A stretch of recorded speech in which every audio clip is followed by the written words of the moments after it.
बोल वृंदावन बिहारी लाल की जय, बोल बांके बिहारी लाल की जय। 2 स्कंद में अब तीसरा अध्याय सुनाया जाएगा। ये श्रीमद् भागवत महापुराण का तीसरा अध्याय है। इसमें आपको कामनाओं के अनुसार विभिन्न देवताओं की उपासना तथा भगवत भक्ति के प्रावधान का निरूपण बताया जाएगा। सबसे पहला नियम है कि जब भी कथा सुने पालती मार करके बैठें और पालती मार करके फिर इधर उधर टांगे नहीं हिलानी चाहिए। जितना इस शरीर में दर्द होगा मूलाधार चक्र उतना ही मजबूत होगा, और जितना मूलाधार मजबूत होगा मरने समय तक वो इंसान कभी भी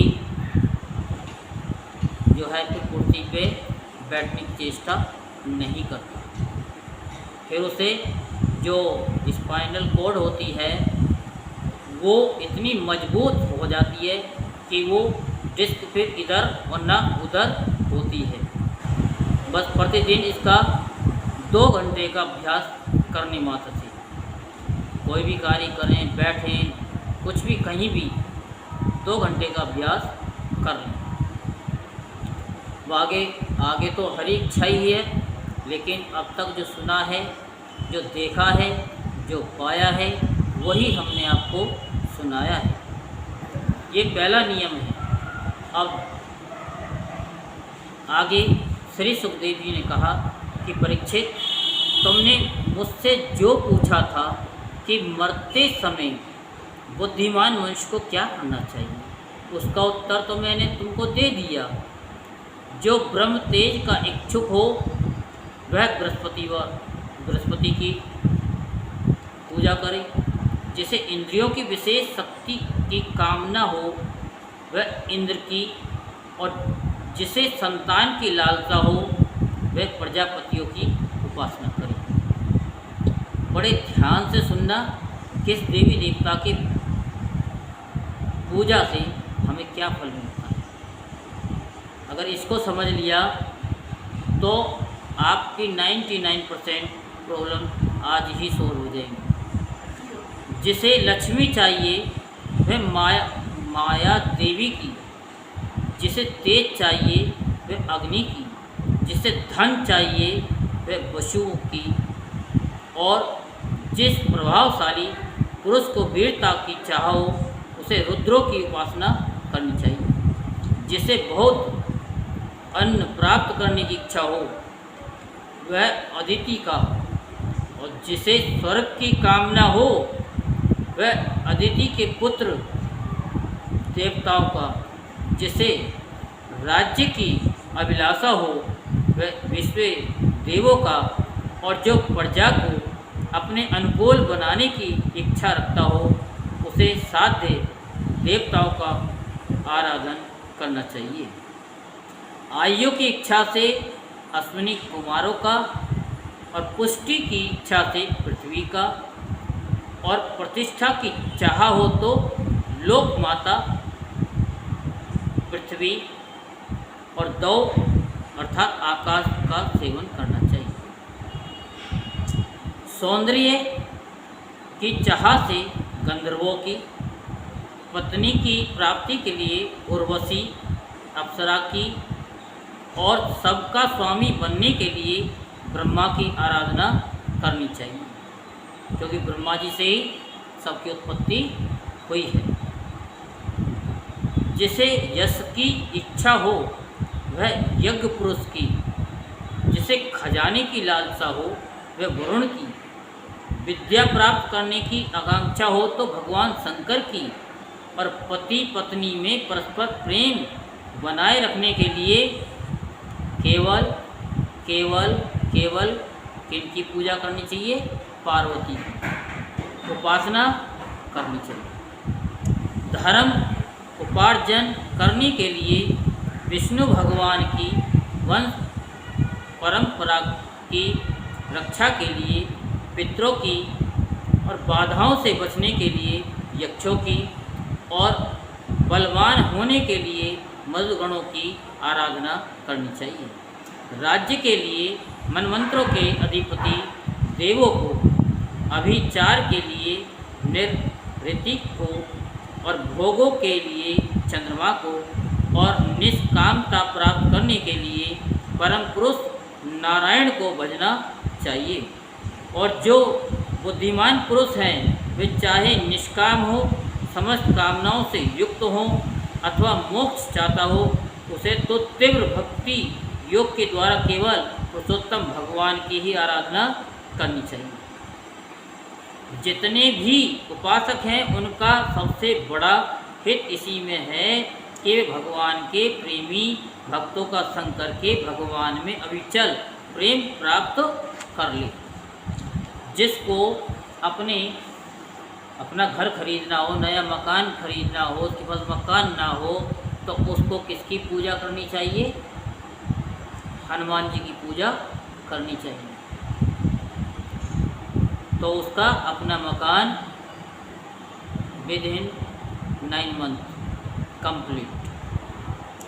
ऐसे पुरुषों के सत्संग में जो भगवान की लीला कथाएं होती हैं, उनसे उस दुर्लभ ज्ञान की प्राप्ति होती है जिससे संसार सागर की त्रिगुणमयी तरंगमालाओं के थपेड़े शांत हो जाते हैं।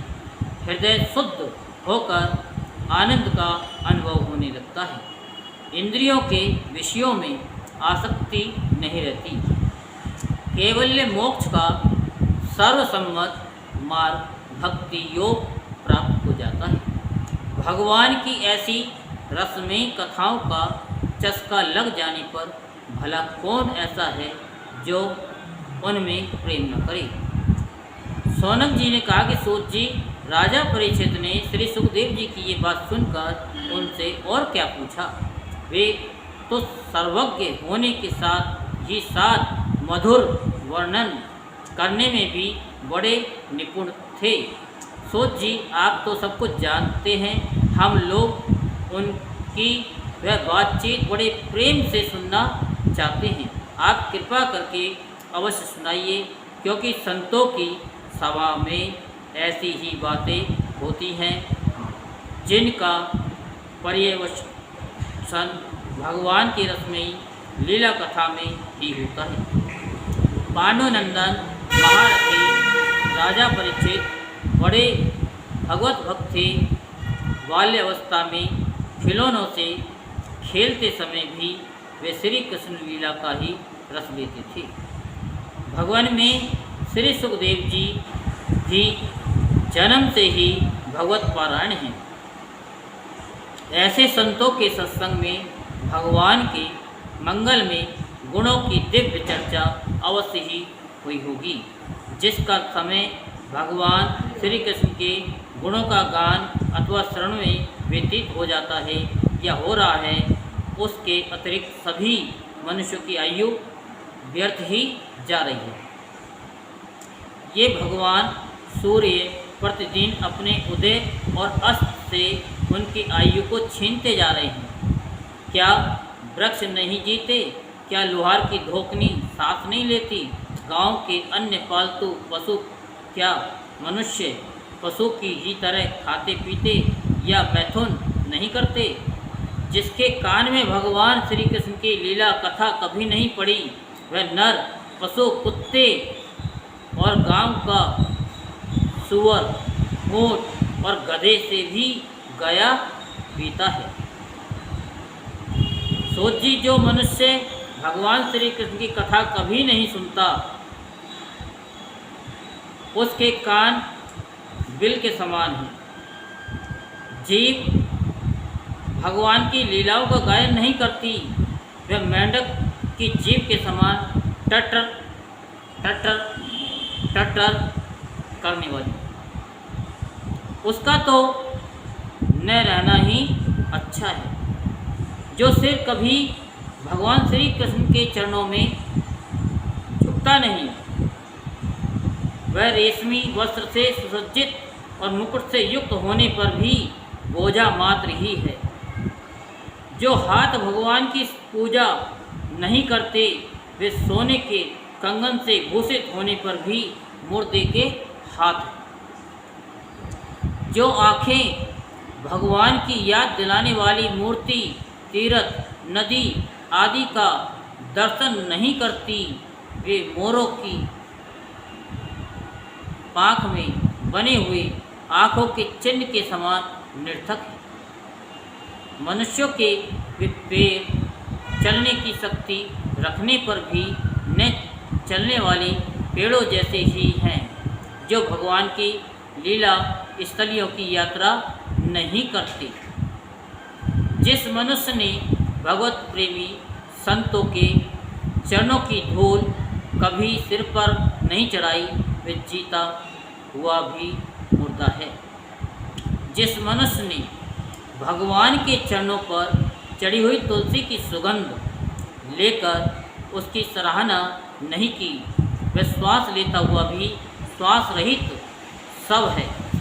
सो जी वह हृदय नहीं लोहा है, जो भगवान के मंगल में नामों का श्रवण कीर्तन करने पर भी पिघलकर उन्हीं की ओर भय नहीं जाता।